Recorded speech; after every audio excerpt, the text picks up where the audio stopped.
Welcome back, friends. Prepared Suburbanite here.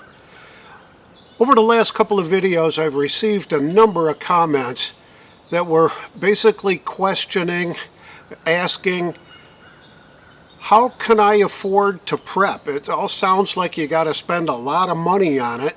I don't have any place to put all this stuff, and I really don't have any money to do all the things that you've recommended that we do.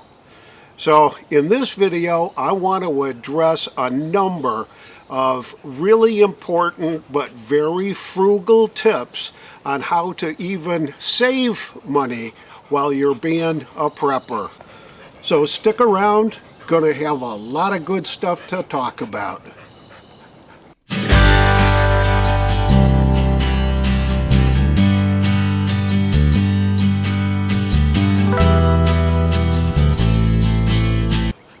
So here we go. First things first, you need to know what your budget is. You need to know what your expenses are. You need to know all the sources of your income. To establish that budget, you need to know what you can afford to do. And if you don't know what you're spending your money on, if you don't know where your money's going, you don't know where it's coming from, then you're not going to be able to do a very good job. I did a video recently, within the last couple of months or so, about the best tool for a prepper. And in that, I talked about creating a budget and the things that I've done to make sure that I've got the resources available and the knowledge and the history of all my income and all my expenses. I'll put a link to that video down below so that you can watch that, but that's number one, is know exactly where your expenses are so that you can take a look at what you're really spending money on and then question every expense. You see, every dollar, according to Dave Ramsey, every dollar that you've got needs to have a purpose.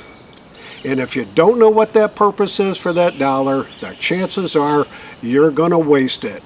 So number one is establish a budget. All your expenses, and leave a line item open for your preps. So number two for the list of the best ideas to be able to afford to be prepared in the future. Number two is couponing. My daughter is an excellent and steadfast coupon guru. And I talked to her over the weekend about her experiences with couponing. And she can actually document how much money she saves every week and every month when she uses coupons. She clips them here, she clips them there. She's got access on the internet to a number of couponing resource pages where you can download coupons. And her suggestion to me was, hey, tell your audience that they should not be spending money just to save money. And that rings true in a lot of cases. And I think really what she's trying to say is, don't buy stuff you don't use just to save 25 cents off. It doesn't make sense. But do try to use those grocery stores and wholesale clubs that do offer maybe a double coupon back, or that they honor everybody else's, the competitors' coupons, that kind of stuff, so that you can buy the stuff that you need, that you use, and save a ton of money doing it. You can save a lot of money using coupons. And related to that is buying in bulk. Now, buying in bulk is kind of tricky sometimes. You got to find the right supplier, you got to find the right deals, and you got to make sure you've done your homework so that you know exactly what you're paying for. Sometimes bulk items are priced higher per unit than just buying single unit doses of whatever it is that you're trying to stock up on. So pay attention, but in 99.8% of the time, you're going to find that buying in bulk is going to save you money in the long run. Now, it may cost a little bit more up front. You may spend $25 to get a case of whatever, as opposed to $5 a piece, because you know the difference between 25 and 5, that can be a lot of money when you don't have a lot of extra to spend. But you won't have to spend that money again next week or the week after or 2 weeks from now whenever you need to replenish that particular item. So if you buy in bulk and you've got a couple extra dollars to spend after you've done your budget, buy in bulk whenever you can. And I'm talking meat, I'm talking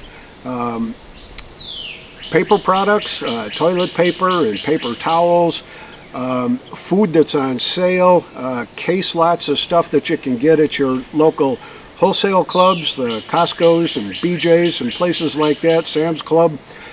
Use the bulk buying opportunities that you have. You will save money over time, and time is money. So number 3 on my list is develop some skills. Baking and canning are very, very important. As I mentioned in item number 2, if you're buying bulk and you go to your local farmer's market and you buy a couple of pecks or a bushel of tomatoes and you know how to can them, you're going to save a ton of money. Yeah, you've got to invest some time. You've got to invest in the canning jars. You got to invest in a vessel to do the canning, whether you do hot bath or cold bath or pressure canning. So there is going to be a little bit of an investment in that, but that's what your budget's for, is to allow you to detail that kind of stuff so that you can save up some money to buy the things that you need so that you can save money over time. Learn to bake. We've been baking bread on a regular basis pretty much every day since we retired. And just baking a loaf of bread is one of the most simple things that you can do. We did a video, probably a year, maybe a year and a half ago, about the bread recipe and how to put it together that we use. And we've made some improvements on that particular recipe since then. We found out that you really don't have to leave it to sit overnight for the bread to rise. You can basically start it in the morning, let it rise, and then redo it in the afternoon and bake it at, just before dinner time, and you can have a wonderful fresh loaf of bread. And you know what? It only costs pennies. We buy flour just like everybody else does in the 10-pound, I think they're 12-pound bags now, but you can get 5-pounders at the local supermarket. You can get 10-pounders, 12-pounders. Whatever you do, that's sort of buying in bulk, but we use, I think, 2 or 3 cups of flour, a little bit of salt, a little bit of sugar, and either water or milk, or once in a while we'll splurge and throw a can of beer in there as the liquid. You mix it up, you let it set, you let it rise, get it ready, warm up your vessel, stick it in the stove, 425 degrees I think, for maybe 30 minutes, and you've got a loaf of bread. And it really does only cost pennies. I'm talking maybe 10 or 12 cents a loaf, as opposed to the cheapest bread you can buy, which is maybe $1 a loaf. But you get into some of the better loaves of bread, store brands and national brands. You can pay $3 and $4 and $5 a loaf for that kind of stuff. So learn how to bake. And canning is very, very important. My wife learned to can from her mother, helping her around the kitchen. She grew up on a farm in northern Pennsylvania, And that's what they did. They grew a garden, they had fruit trees, tomato plants, potatoes, all kinds of vegetables, that kind of stuff. And she learned how to can and a number of different methods of canning. And she never forgot it. And when we got to this stage in our lives where we were trying to be frugal, trying to be self-sufficient, trying to be prepared for everything, she just had to brush up just a little bit, a couple of conversations with her mom about how long to do this and how long to do that. And it came back to her just like riding a bicycle. And now we're investing in teaching our daughters and our granddaughters how to can. And it's not all that difficult, but it does require an investment of time. So learn those skills. Learn to bake, learn to can. And number 4 on my list of tips for being a frugal prepper and saving money while you're prepping at the same time is stop buying pre-packaged meals.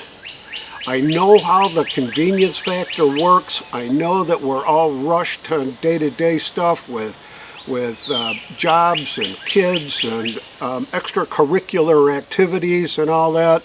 And it's just so much easier to pull some TV-like dinner out of the freezer, pop it in the microwave and say, there's dinner. It takes a bit of planning. It may take an investment in a crock pot. It may take an investment in developing some cooking skills.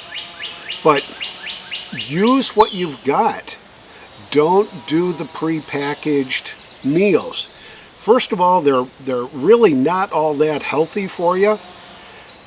Using fresh vegetables, fresh meats, cooking on your own, it really does create a much healthier, very much healthier diet for you, and you can save a lot of money. Prepackaged meals are very, very expensive. It may also be that you need to examine your diet, what you're spending your food budget on.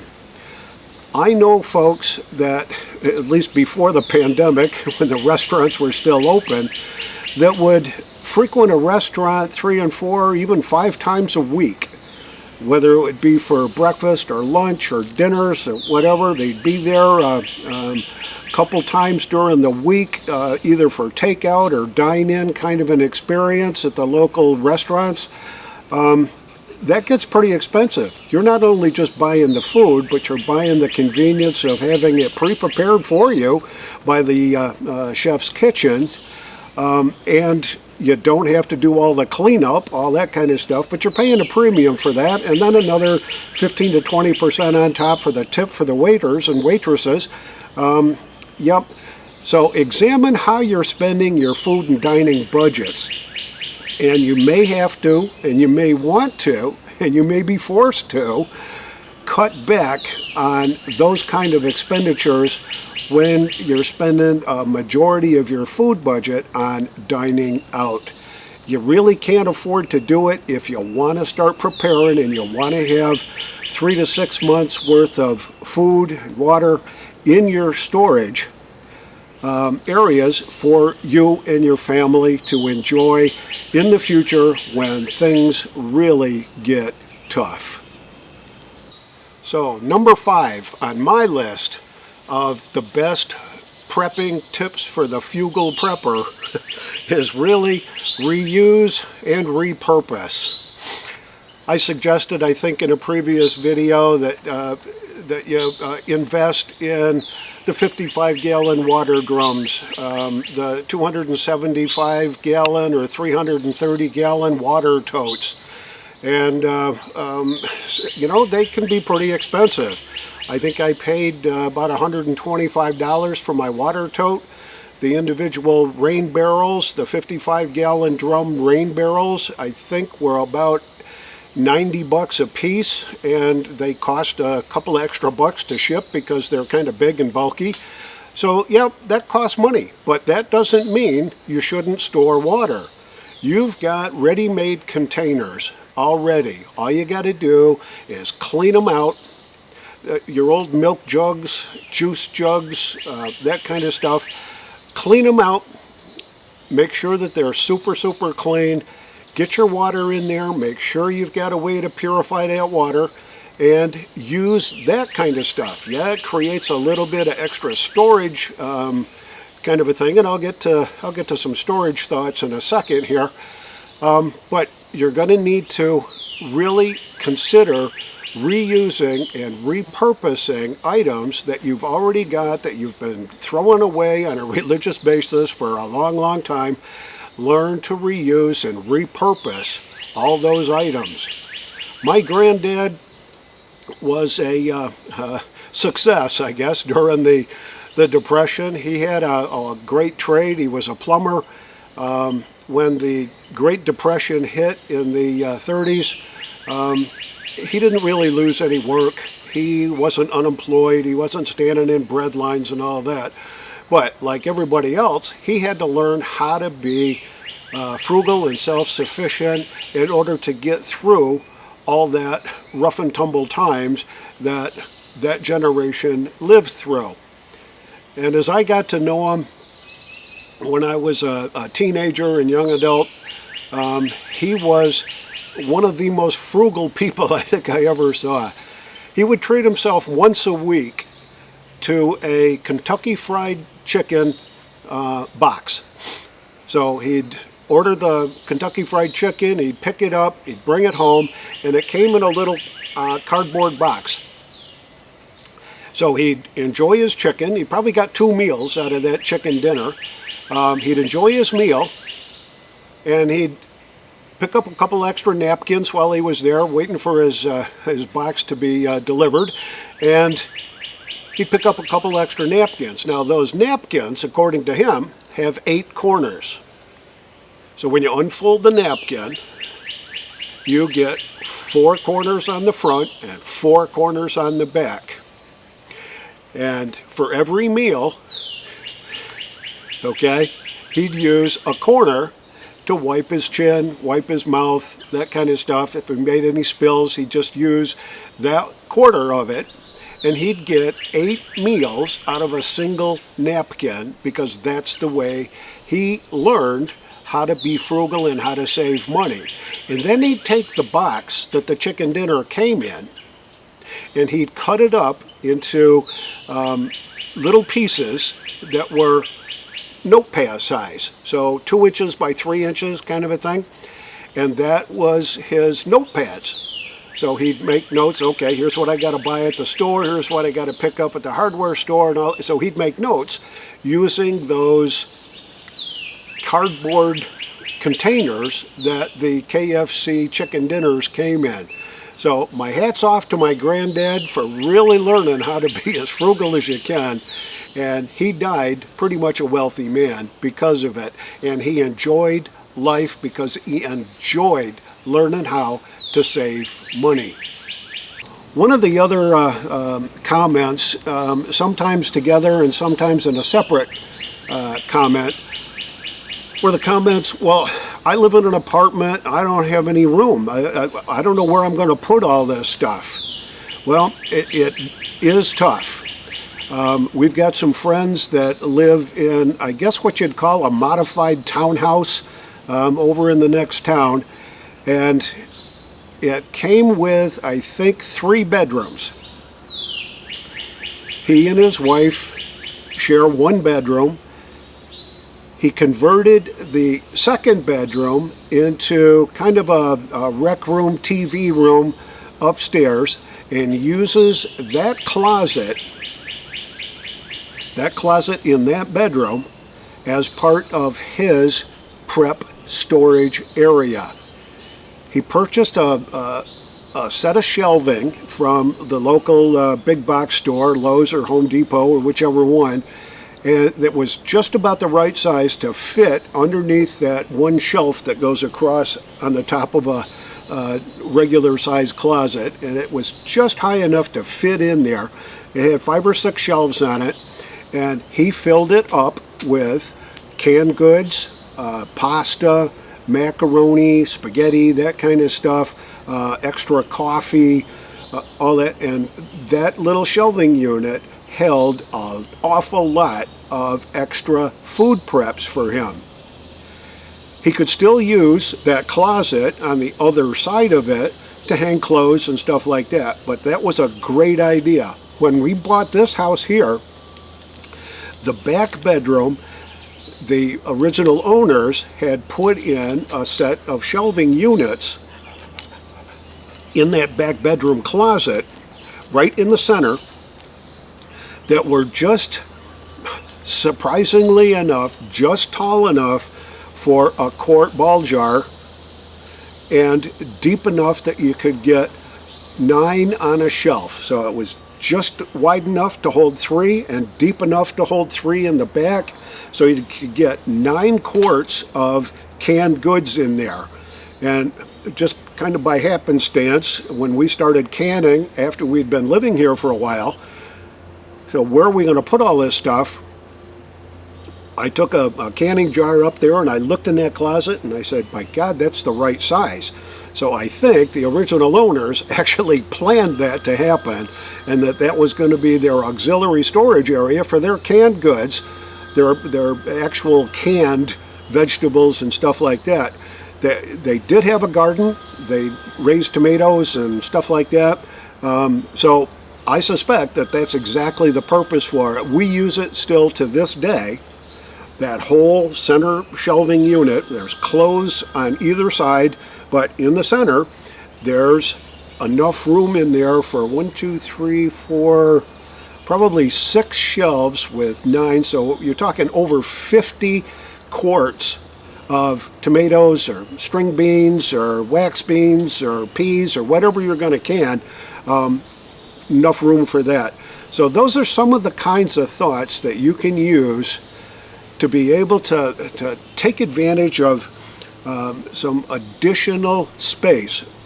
Take a look at your closets and rotate out those clothes that you really aren't wearing. If you haven't worn it in 1.5 years, then take it out, donate it to the Salvation Army or the Rescue Mission, whoever's in your town that does that kind of stuff. Repurpose it and give it to charity so that the folks that have less than you have a chance to look good. So take that space after you've donated it, take a look at that space and say, how can I utilize that to store the preps that I need to invest in? This is the Prepared Suburbanite. I've been prepping for a long, long time, been around the block a few times, learned a lot of lessons about being prepared, and here's my message to you. Be prepared always. And I'll see you all on the next video. And if you like these videos, please hit the like button, click subscribe, and leave us a comment below. Thanks for watching.